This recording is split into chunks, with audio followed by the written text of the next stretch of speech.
Yesterday I took a trip to the wine country, and in one of the vineyards they were actually tasting inside of a cave. I pulled my phone out and said, you know what, this would be a great panorama. And it turned out excellent, judging by even the low amount of color.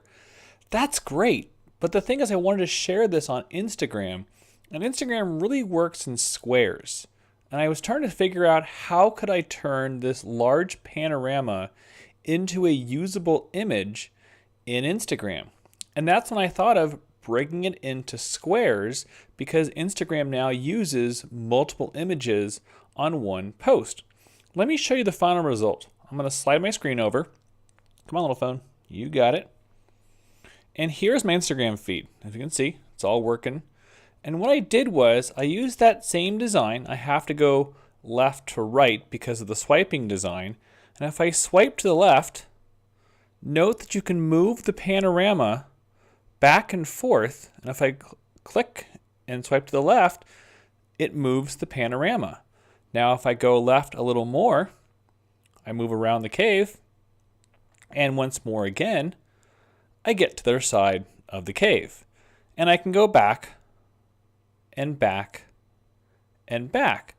So in this example, I want to walk you through how, come here screen, I turned this long image from my iPhone into a cut up image that I then put into Instagram and can turn it into a usable panorama with the Instagram design.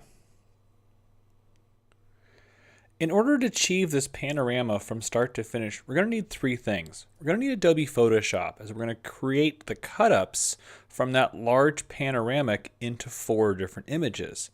We're also going to need Dropbox.com. It's a free account, which you can get up to, I think, 2 or 4 gigs, and that way I can move my pictures back from my computer into my phone, so I can then put them into Instagram.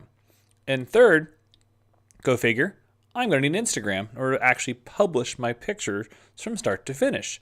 So let's actually jump into our first piece of software, Photoshop, and let's get started into cutting this image up into squares. All right. Let's jump right into Photoshop and get this image ready to export out into Dropbox so that we can then move it into Instagram. As we can see here, this image is really big. If I can confirm that with image size, Command Option I, it's 16,382 pixels by 3628. I don't need that many pixels. I'm not going to worry about the height or the width as much. I'm going to focus on the height. I'm going to drop that down to 1500. Obviously, we're in a good shape. I'm going to say OK, and it's going to resize my image. Now, I'm going to hit Command 0 to make the image go full width to my screen. Then I'll hit Command minus just to fit it with a little extra padding around all sides. Instagram works on a 1-to-1 ratio, meaning that the best image is square. So I have to turn this large panorama into 4 squares, or I could have 5 squares. What I want to think about though is I have to work from the end to the beginning, because what I want it to do is I want it to end with this image on the far right. If I look at both sides, yeah, this is pretty good of a picture, but I love this wine tasting bar on the right a lot better. So what I'm going to do is I'm going to start to finish, start cutting and mapping the entire design. The first step is I'm going to use my crop tool to look at 4 squares.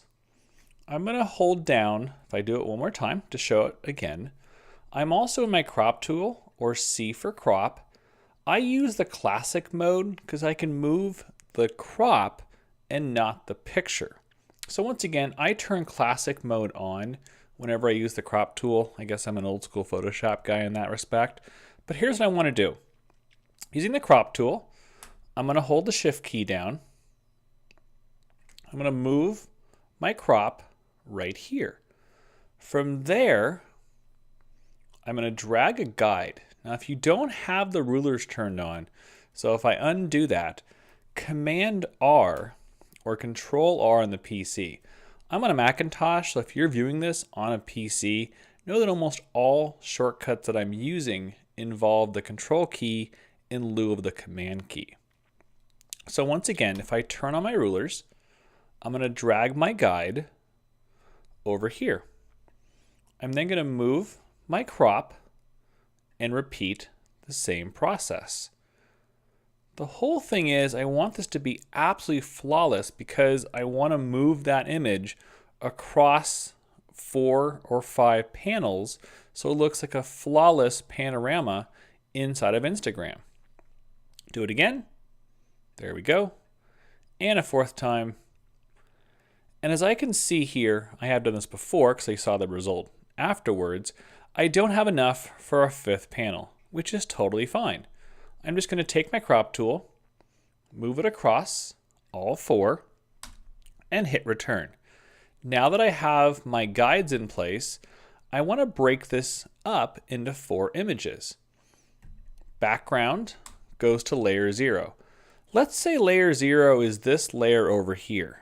So what I'm going to do is I'm going to use my marquee tool and drag into the second box. What I want to do is I want to create a new layer. So I'm going to cut this image or Command X. Now because I want this perfect, if I just paste it, it doesn't paste in the right spot. And while I could move it, the chance of me making a mistake, it's actually pretty good. So what I want to do is I want to use a new kind of paste. Up in the image, up in the edit, is paste special or paste in place, which is Shift Command V. When I do that, I'll do an undo and I'll try the shortcut key, Shift Command V again. I now have layer 1 being this second image. I'm going to go back to layer 0 and repeat the process by hitting Command X and then Command Shift V and moving layer 2 up above layer 1.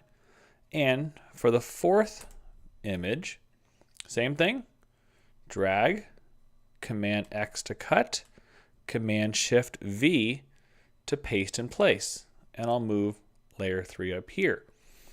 Now that I have all 4 panels in separate layers, I'm actually going to use more of an archaic tool that actually works to our benefit in this location. It's the slice tool. And if you've used Photoshop for more than 10 years, you've known what the slice tool is. But after about 10 years ago, it really kind of fell out of existence. And for good reason, it wasn't very useful. But when I was designing this technique for my own self, I realized that the slice tool actually has its viability in this arena. What the slice tool does is it slices up your picture, and when I go to export this image, it'll export all 4 images all at once, keeping everything intact. So let me walk you through this. Now that I have all 4 layers, I'm going to start with layer 0. So I'm going to select layer 0, and under layer, I'm going to go to new layer base slice. There's no shortcut key, unfortunately, so I have to go up to layer and new layer base slice. What it does is it puts a slice over here. Technically, the whole image has to be made up of slices. So this slice number 1 takes up the rest, and slice number 2 takes up this square. Now that I have the first panel, let me click on layer 1 and go up to layer, new layer base slice. And now I have a second slice based upon that square. Layer 2, layer, new layer base slice, and layer 3, what I'm going to do, of course, is layer, new layer base slice. Now, because this is an archaic tool, we have to use a new way of exporting it, or a new old way of exporting it. What I want to do is, I'm going to go File, Export, and Save for Web. They've changed this word, which I don't like, but this is Photoshop being Photoshop. Save for Web Legacy with the world's craziest shortcut. I'm on a Mac, so that is Command Option Shift S. This almost takes practice to do as a shortcut technique.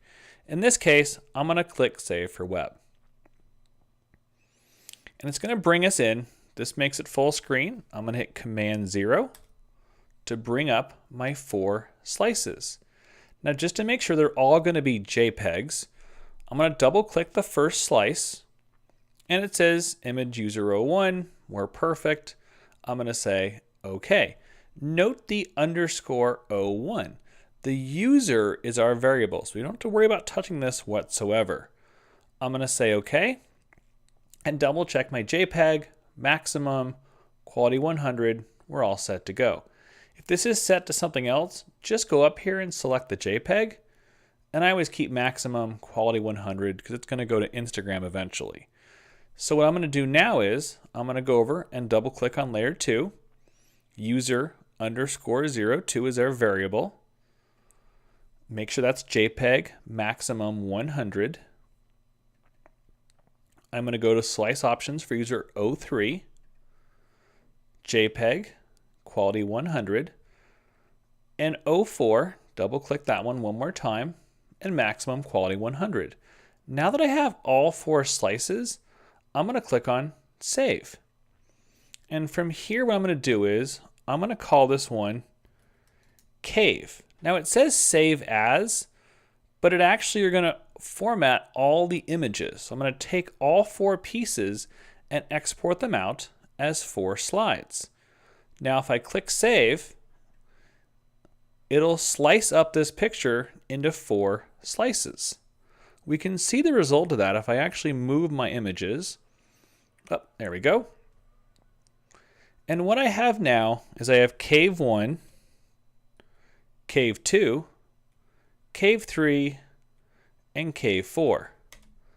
Now, if you also note that I have those little blue circles, if you have Dropbox installed, and this is part of Dropbox already, it was syncing my pictures to my Dropbox account. Now that I have all 4 pictures, 1, 2, 3, and 4, I can now go into my phone and export these images into my phone and into Instagram.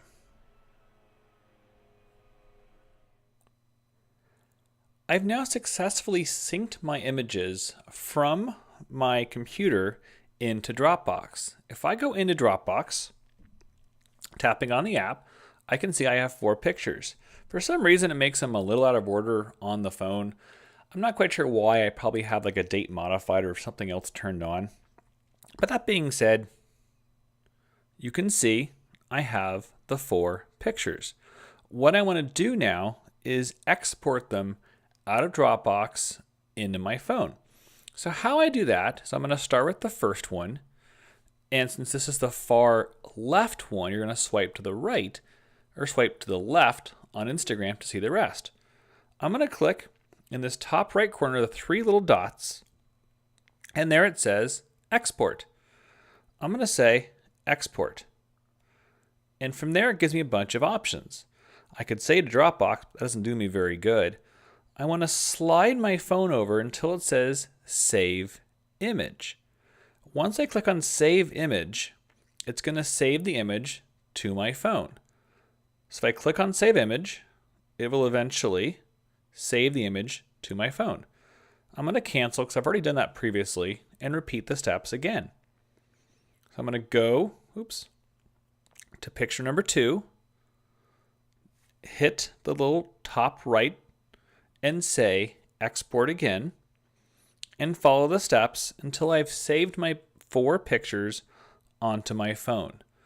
Now let's move into Instagram and actually put these into a picture feed. Now that I have all 4 pictures exported into my phone, I now want to put them on Instagram. You can see I have 4 pictures here, 1, 2, 3, and 4. I want to start with this picture first, but I want to hit this little button right here, which essentially says put multiple pictures into one image. If I tap that button, I'm on picture 1. I'm going to tap the second one for picture 2, tap the third for picture 4, and tap the last right here. All I have to do next is hit the next button. And from here, I'm not going to do any kind of filtering because if I affect one, they all get affected. I'm going to say next. Here's where I can write my captions, tag my friends, tag locations. Wherever I want to tag, I can do that. So the result of that, if I close this because I've already built it, if I go back and I cancel this, what I have now are 4 pictures that slide that are seamless from start to finish. And that is how I can make a panorama in Instagram through Photoshop and slices and using Dropbox. Thank you.